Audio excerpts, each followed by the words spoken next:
Welcome to the channel, guys. We are back again, and today I'm going to be talking about my most challenging yet most loved fragrances. So stay tuned for that. And if you like top 10 lists, fragrance reviews, cologne comparisons, and first impressions, hit that subscribe button for more great content. Now today I'm going to be talking about fragrances that are in my collection, but some that are also not in my collection. So these are just largely fragrances that I've tried that I really enjoyed. Even though I found them to be quite challenging, although I will say right up front, some of these I don't find challenging, but a lot of other people do. And for that reason, they definitely made this list. And you know what, before we get into it, leave a comment down below. What is the most challenging fragrance you have smelled that you also really enjoy? Anyways, I'm going to get right into it. And I'm going to start with an honorable mention. Honorable mention because it's discontinued. So if this wasn't discontinued, it would definitely be on the list. But like I said, I don't really like including discontinued fragrances because they're very hard to get often, and in my opinion, usually not worth the markup because there are so many great fragrances to try out. But this one is called Evergreen Dream by Gallagher Fragrances. So I am a huge fan of Gallagher. You might have heard of Amongst Waves. It's probably one of the most popular, or Wicked Good. My favorite is Rosé All Day. But Evergreen Dream was something that definitely did grow on me, and it was something that was very challenging, especially because in the opening, what it has is this really extremely resinous, thick, almost kind of bitter vibe that works with some pine tree elements. So it does smell very foresty and very... but it's very green, but it's green in the sense that it's very dark, and it's very resinous. So I mean, it's so resinous, it's almost like sticky. It's almost like being in a pool of resin or something like that. So I did find this one to be very difficult to like at first, but especially after smelling the dry down, because it does become a very beautiful woody fragrance. I did start to appreciate it more, and even still, you know, I found some aspects of the opening that I liked, but it's still very difficult to like, even though I would say, you know, it's a very unique, very interesting, and very high quality fragrance. There are aspects of it that are hard to like, and so I understood why it was being discontinued, but, you know, that's my assumption as to why. You know, I have no idea why he decided to discontinue it. I'm assuming sales, but it could be any number of things. So that is the honorable mention. So now I'm going to get right into the list. And in the 5th spot, Nishane, I can never say this one right, Unutumam. Maybe said that right. So this one is actually, it's a 30 mil.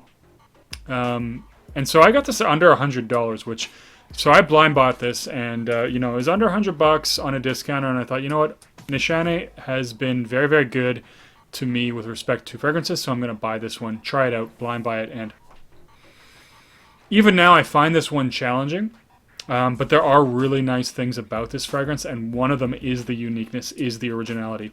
So the big thing that to me makes this challenging is it's a very strong dose of oregano and animalics. So it does, I believe, have civet or something else in it, which does make it like this really heavy oregano fragrance with a dose of animalic vibe to it, which does make it original, but it has other facets that also make it really interesting.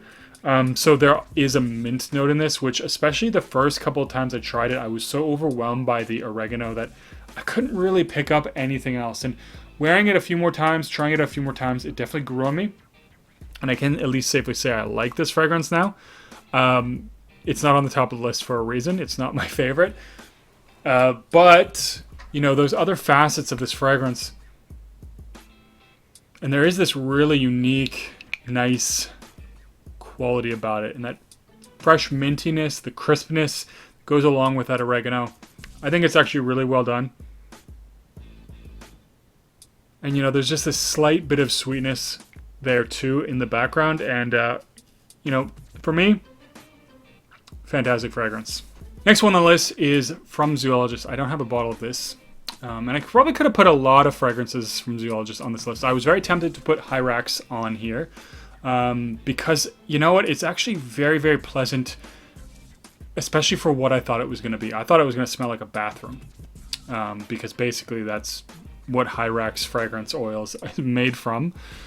but it is really, really nice. But actually, the fragrance I decided is TRex. Now, TRex, I think part of the reason why I found it a lot easier is people, I think, overhyped how challenging this fragrance is. But this is one that, to me, made it on the list because everybody else talks about how difficult this fragrance is. You know, spicy, it's leathery, it's in your face, although I don't find it to be that in your face. And in fact, I find it to be rather dialed back. And I don't know, like, I had an official carded sample, but maybe, you know, there was something mixed in there that made it not as strong, but it wasn't as overpowering. So for me, it was not a projection beast. I was expecting something, you know, like Fetish, which, you know, is a great fragrance, and I almost put it on this list because it has challenging aspects. But this fragrance, I mean, it projects like crazy and it lasts forever. And I wouldn't say TRex is quiet, but it's not so much where it's slapping you in the face with this fiery, peppery leather that I was really, really expecting. Now, it does have those aspects to it, but I think they're moderately done, and they're done in such a way that it's not going to appeal to everyone, sure, but it's definitely not as hard to pull off. It's something I could easily see wearing in the winter and in even the fall, especially if you're going to be outside, especially if you're going out. And so I do really like that one, and I would recommend that you give it a chance if you haven't already. And the next one is probably no surprise, or maybe it is, and that is Encre Noire Alexstream by Lalique. So this one, I mean, if you want the vetiver experience that this one offers, but you want it a little bit easier to nose, I will start by saying get the Sport. And for anyone that's looking to try an Encre Noire, I still recommend the Sport because it's the easiest to like. But this is just such a dark, inky, soily fragrance that I think a lot of people aren't going to like this one. And especially from what I've seen from the conversations on you know, the Facebook groups, this is one of those fragrances that is not loved by everyone. A lot of people really don't like this one, so it is polarizing, and thus it does make it a little bit more challenging. But I think what I appreciate about it, aside from the inkiness, is just kind of nice, is it does have that very marshy vibe, along with a very strong soiliness. And I really like vetiver that reminds me of a marsh. There's just something about the environment. Maybe it's, I used to sometimes walk through marshes as a kid with dogs, and maybe it sort of conjures that feeling or that memory, but there is something that's just relaxing about that vibe. And, you know, that marshy feel gives me an almost aquatic vibe as well, which I like. And so, I don't know, there's just something dark about it, and if you want something a little bit more dark, a little bit more mysterious, perhaps a little brooding, Encre Noire is a good one, and you can get it for a very, very good price, and so that one's also on the list. We're now into the top two, and honestly, I wouldn't have put the number 2 spot in the number 2 if it weren't for the fact that so many people, in fact, almost everyone I've heard talk about this one, has labeled it as a challenging fragrance, and for me, it really wasn't. It's so likable to me, and that's Purple Oud. So I know a lot of people, and perhaps myself included, have said some of the, you know, later or newer Privé releases from Dior have been kind of not that great. I mean, I like Spice Blend, but you have some of the other fragrances that are really mainstream, and I think the Private line was known a lot more, especially in the past, for really pushing the edge of what a designer fragrance really does and being kind of on that edge, bringing new things. And some of their fragrances lately have been more easygoing and mass appealing, which is fine, but it hasn't really been sort of the legacy of the brand, if you will. Purple Oud is a fairly new one, and I don't hear it get a lot of talk, and I find it so easy to like. Personally, I don't know why people find this challenging. Now, the big thing about this one, I mean, one of the things that makes it so easy is that it's so fresh in the opening, and it has this orange vibe that's really nice, really juicy. But what I like about it is the oud in this one. So to me, it's not, I mean, I don't know as to the quality of this oud. I'm just going to say that because I'm not an oud connoisseur. I've never had the really high-end ouds like Ensar Oud or whatever. But this one is not at all skanky or dirty. What it is just this somewhat pungy woodiness. And it has some spices in it too, I believe. And it gives it a really nice, spicy, woody vibe with a fresh top to it. And to me, that's a very likable fragrance profile. But what I think some people might struggle with is that the wood is more pungent. And so some people aren't going to like it as much. It's not like a creamy sandalwood. It's not like a nice crisp cedar or anything like that. And it certainly does not smell like fresh cut wood.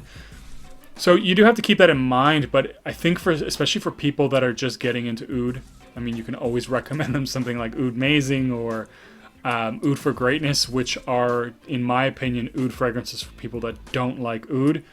But if you want a little taste of something with something that has a vibe to it that I would at least associate with oud, Purple Oud is a really nice one. It's a very nice, spicy, woody fragrance. It's nice and masculine. It's fresh up top, which I think is a nice quality for a masculine fragrance. Also performs very well. So I do like that one. And I'm a little, I'm a little sad that it doesn't get a little more talk, but that's how it goes. I will always be talking about Purple Oud.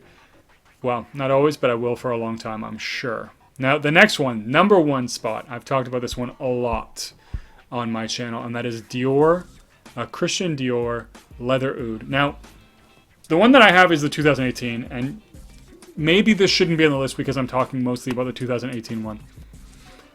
A lot of what this has is still in, sorry, the 2010. The 2018 one has a lot of these qualities still. So, this is the 2010. Beast Mode Performer, Nuclear, Lasts Forever. And it is like a very, very, very animalic, musky fragrance. So if you think of like, in some sense, like Anateus, I find it to be very musky with the animalic. This has that vibe too. But what it has going for it also is that there is a little bit of a poopy smell sometimes. And I think that's maybe the oud poop, peeking its head out there or something. And sometimes it just does. And it's weird because it manages to maintain this very luxurious, high class quality, even though it has that. And now, the 2018, to my knowledge, doesn't really have that as much. It is definitely toned back a little bit. But this one, man, I mean, there's a lot of people that really like this one. And I found that, especially, I was very surprised that this got a lot of positive feedback from women. Maybe because it is more of a man's fragrance. So, especially women that have a more traditional view of what men are supposed to be like, I think this is a fragrance that a lot of them would certainly enjoy on a man, because it's, it has aspects of leather. It has a very luxurious musky quality to it. It has that civet in it that's very, very potent. And it does have honeycomb, I believe, which just adds this really luxurious quality when you get it. And it's really, really nice. And like I said, it lasts forever. I've seen the markup on a lot of people that are selling this, and I wouldn't personally pay for a 2010 bottle. It's pretty crazy. But I am definitely going to have to go out of my way and try the 2018 and do like a side-by-side at some point to really get a feel for how different they actually are. And so I would also say try that one out, see if it works for you. But that really satisfying, really musky vibe that it has, I can tell you it still has that. So that's my list, guys. That is my top most challenging fragrances that I have or have tried. I do have other ones that I could mention.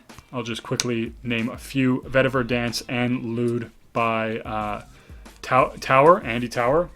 Absolutely should try those out because they are challenging but very artistic and creative. But I'm not going to go into details about both of those. But yeah, that's it. So leave a comment down below, man. Let me know what challenging fragrances you enjoy, or just what fragrances you found too challenging for you to enjoy. And as always, don't forget to like and subscribe. And I'll see you guys in the next video.